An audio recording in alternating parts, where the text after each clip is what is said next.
টাকা পয়সা বিনিয়োগ করে জায়গা জমি ক্রয় করতেছেন, আপনি কখনোই চাবেন না যাতে মালিকানা নিয়ে বিরোধ ঘটে। আমাদের বাংলাদেশে অধিকাংশ মানুষ প্রতারিত হয় ওনারশিপ নিয়ে, মালিকানা নিয়ে। কারণ আমরা জানতেই পারি না, বুঝতেই পারি না যে সম্পত্তিটা আপনি ক্রয় করতেছেন, দলিল করতেছেন, চুক্তি করতেছেন, এই চুক্তিটারই কোনো দাম নাই। এইরকম কিছু সম্পত্তির তালিকা আমরা এখানে করেছি।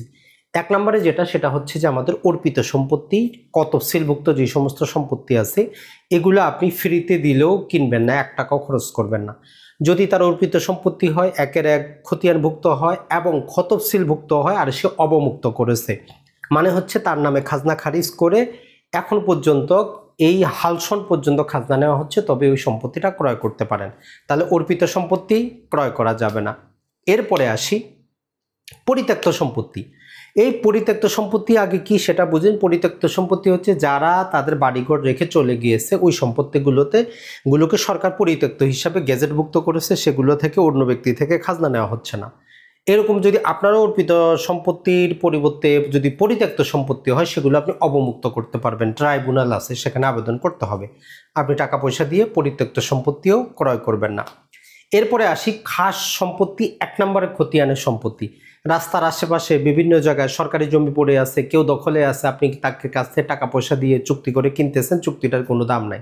তাই আমরা খাস সম্পত্তিও ক্রয় করব না। এগুলো 100% সরকারি মালিকানার, এগুলো কেউ হস্তান্তর করার অধিকার রাখে না। এরপরে হচ্ছে বায়নাকৃত সম্পত্তি। যদি জানেন যে কারোর সাথে কারো বায়নামা হয়েছে নির্দিষ্টভাবে নির্দিষ্ট সময়ের জন্য, তাহলে ওই সময়টা এবং পরবর্তী 1 বছর এর মধ্যে আপনি কি করতে পারবেন না, ওই সম্পত্তিটা যদি কিনেনও দলিল করলে দলিলটা অবৈধ হবে। তবে তারা যদি উভয় একটা বায়না রহিতকরণ দলিল করে বা আদালতের মাধ্যমে দলিলটা রহিতকরণ করে, তবে আপনি নিতে পারবেন। একই রকমভাবে মর্গেজকৃত সম্পত্তি, মর্গেজ ডিড যখন হয়ে যায়, রিডেমশন ডিড করা ছাড়া ওই সম্পত্তিটা আপনি ক্রয় করবেন না। ক্রয় করলেও আপনার দলিলটাই আইনগতভাবে বাতিল, কোনো প্রতিকার কিন্তু আপনি পাবেন না। এরপরে যেটা, সেটা হচ্ছে যে হিন্দু মহিলার সম্পত্তি। যখনই হিন্দু মহিলা থাকবে, আপনি দেখবেন যে এটা তার ক্রয়কৃত কিনা। যদি তার নিজের ক্রয়কৃত দলিল থাকে তবে ক্রয় করবেন। যদি তার সেটা স্বামীর কাছ থেকে বা কারো কাছ থেকে জীবনসত্ত্ব হিসাবে পায়, সেক্ষেত্রে অবশ্যই আদালতের পারমিশনটা লাগবে। একই রকমভাবে যদি আমরা দেখি, যদি কোনো বন্দোবস্ত দলিলের মাধ্যমে কেউ সম্পত্তি লাভ করে, সেটা যদি বিক্রি করতে চায়, তাহলে ওই দলিলের কন্ডিশনটাগুলো একটু দেখবেন যে এই দলিলের কন্ডিশনটা কি আছে, কত বছর পরে সে হস্তান্তর করতে পারবে, নাকি শুধু বংশ পরস্পরের জমিটা হস্তান্তর করতে পারবে। যদি এর বাইরে কোনোভাবে 2 নম্বরই করে নেন, দলিলটা টিকবে না। এরপরে রিলিফের সম্পত্তি, কলোনি সম্পত্তি, যেগুলো আমরা জানি। তো এই সম্পত্তিগুলোর বর্তমানে নামজারি কিন্তু দিচ্ছে না। পূর্বে যাদের নামে অ্যালট হয়েছে, নামজারি হয়েছে, সেগুলো ভিন্ন কথা। এখন যাদের নামে নামজারি নেই, তাদের নামে খাজনা খারিজ কিন্তু হচ্ছে না, হচ্ছে আগের রেকর্ডীয় মালিক নামে।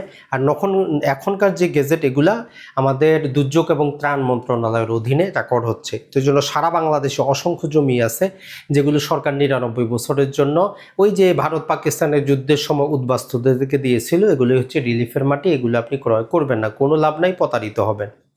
এর বাইরে কি এমন সম্পত্তি আছে, যেমন নাবালকের সম্পত্তি। নাবালকের সম্পত্তি যদি ক্রয় করতে যান, অবশ্যই আদালতের পারমিশন দরকার হবে। আর যদি বাবা জীবিত থাকে, তাহলে আপনি মুসলিম আইনের অধীনে ক্রয় করতে পারেন। এর বাইরে অন্য কেউ বিক্রি করতে চাইলে অবশ্যই যথাযথ আইনি প্রক্রিয়া, যেমন বললাম অভিভাবকের নিযুক্তির প্রমাণপত্র, আদালতের পারমিশন পত্র, 2টা যখন দেখাবে তখনই ক্রয় করবেন। একই রকমভাবে বাংলাদেশে অসংখ্য আদিবাসী আছে। আদিবাসী সম্পত্তি ক্রয় করার ক্ষেত্রে এসিলেন্ট সাহেবের অনুমতিপত্র প্রয়োজন পড়ে। এটা ছাড়া বিভিন্ন লিজ হোল্ড প্রপার্টি, যেমন রাজু, গৃহায়নের অসংখ্য প্রপার্টি আছে, এগুলো হস্তান্তরের সময় তাদের অনুমতিপত্রের প্রয়োজন পড়ে। আপনি 2 নম্বরই করে রেজিস্ট্রেশন করলেও পরে নামজারি করাইতে পারবেন না, আদালতে দৌড়াইতে হবে। তাই যখনই আপনি বিনিয়োগ করবেন, বিনিয়োগটা 100% যাতে আপনার পিওর হয়, কোনো ঝামেলা না থাকে, সেইটার দিকে লক্ষ্য রাখবেন। নিজে যদি না বুঝেন, তাহলে কোনো আইনজীবী অথবা যিনি জানেন, দলিল লেখক অথবা আশেপাশে যারা জায়গা জমি রিলেটেড অভিজ্ঞ, এদের মাধ্যমে যাচাই বাছাই করে তারপরেই জায়গাতে বিনিয়োগ করবেন। ভালো থাকবেন, সুস্থ থাকবেন। যদি ভূমি রিলেটেড, জায়গা জমি রিলেটেড আরও জানতে চান, আমাদের ইউটিউবের সাথেই থাকবেন।